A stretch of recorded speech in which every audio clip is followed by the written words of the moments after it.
Welcome back, everyone, to OpenLine. Talking about breaking into the music industry. We're talking with the co-founders of New Roots, which helps people break into the music industry. And it's a very interesting discussion. We don't often talk about that industry on this show, but it's kind of interesting to kind of get a behind-the-scenes sort of look at what it takes to break into a very difficult, competitive industry, and also talking about the need to increase the number of women in that industry.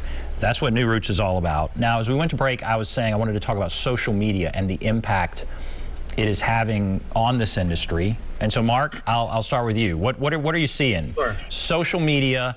You said, you know, maybe people can kind of blow up overnight, but it takes 7 years. I mean, do people blow up overnight with social media, and then do they go back down, or kind of what's going on with social media?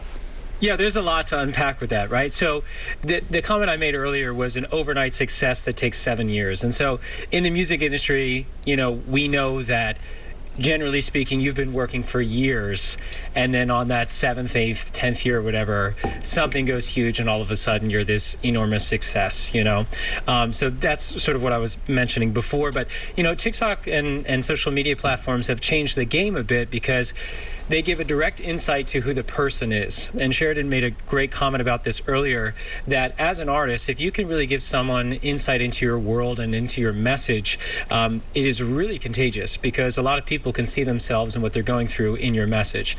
And we know for a fact that the more that you can distill that into a brand and into a message and who you're communicating to, I like to say, discover your legacy voice, so what you're leaving behind and what that looks like. The more that you do that, the more infectious it becomes as an artist, and you can gain a lot of people to consume your music and your content. So with social media specifically, it's pretty amazing, because an app like TikTok, overnight you could go from, you know, 20 views or 100 views per video to millions of views. And in fact, I had this crazy thing that happened this past summer. Actually, I had a video go viral with like 800,000 views. And so that was kind of fun for me to see, you know, as it was going in real time. Every hour I was getting, you know, 50,000 views or something like that. But, you know, it's interesting because from the business perspective, you know, it's a leveraging source. It's a leveraging resource. So, Sheridan and I mean, we can work with an artist and say, hey, listen, you know, you're doing these amazing things on the side. You're writing, you're producing, you're having these conversations. If you could document those and let people into your world, I mean, that's like behind the scenes access. That's VIP for people on their cell phone. And so when you combine that in with your brand, then you have something really palpable, something really special that your followers can consume. And I think when it comes down to being successful, you know, social media these days is just part of the story. It's just part of what you need to do. Ben, you and I were just talking earlier about an artist from Nashville. Her name's Gail, and she has a really unique song called ABCDEFU. She was featured on Jimmy Fallon and Beyond, and she's been wildly successful. And part of her success, beyond having just an incredible voice and incredible songwriting skills, was actually her success on social media. And so we've had the opportunity to kind of observe from afar and see how that took place. But her reach on social media allowed her access to people around the world. And so what happens when you have 300 million streams and you're on all these playlists around the world? These people get the chance to actually view what you have to say. And then again, it creates this community of people saying, wow, I really like her. I like what she has to say. And you know, they can see themselves in that. And so how it plays into you as an artist, social media is just necessary today, because it can really propel you even further than you would on a regular road tour, you know? Oh, I bet. And so does it empower or does it dilute? I mean, is it something where you kind of rise up quickly and then you can fall away just as quickly? Or I guess, you know, it's definitely changed things. There's no question about that. But does it empower, or is it diluting, I don't know, the power? What about that? Is it a good thing, I guess? It's here to stay. It doesn't matter if it's good. But compare and contrast, I guess, social media era to before. I guess it was, what, the studios, that kind of thing? Yeah, I mean, you kind of hit the nail on the head. I don't know. Does it empower? Does it deflate? Everybody has a different response. But I will say, Mark said it, it's part of the game. And as an artist, I like to think of it as it's a gift. It's free on this device that we all have. And it's a chance to reach millions and millions of people. So if we think of it that way, as opposed to just, doing some silly dances, which can be cool too, it's a really valuable tool, And so I think that it can be used to empower if it's used the right way, especially if artists are being themselves. And Mark said it great with Gail. I think not only does she have a killer song that everybody loved, but then they fell in love with her, because if you go to her Instagram, it is 100% authentically Gail. It's perfectly imperfect. It's just her.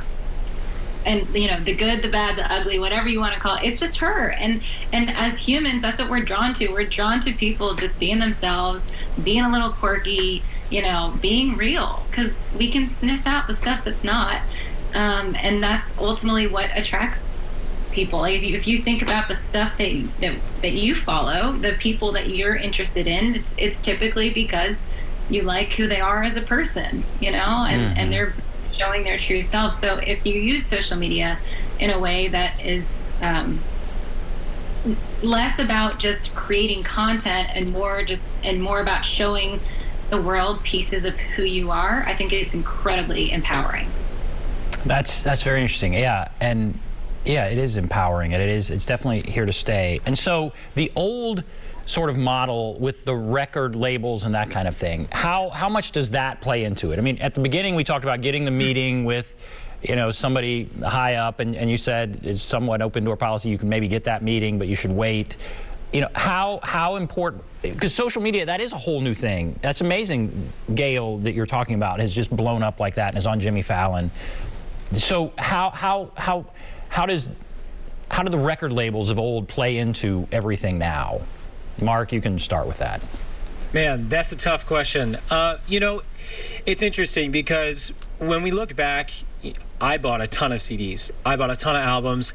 You could make an album and then go on the road selling it, and people everywhere would buy it from the stores, and maybe the CD was $15, $20, $25, whatever. And so the amount of money that you could recoup from that was really valuable, right? So records are still being made. Vinyls are still being made. In fact, they're coming back. And I think with the Adele album, the statistic says, I think within the past year or so, that CD sales actually increased like maybe 10 or maybe even 20% than they have in the past. So even CDs have come back for the Adele album. But, I think what we're looking at is the whole picture, the holistic view. Record labels are now signing these 360 deals and everything too, but it really is important to look at in-person live shows and digital content and social media and what you're doing to actually produce music and spread it to the people that would be consuming you as an artist. But yeah, honestly speaking, the traditional, you get into the studio and you record an album and you sell it and all that kind of stuff, that's changed, and we've moved away from that. And so you just have to roll with the punches. And now I think a lot of people realize that there are more ways to go about doing this than there traditionally have been. Fascinating. Okay, we'll take a break. Come back, continue the discussion right after this.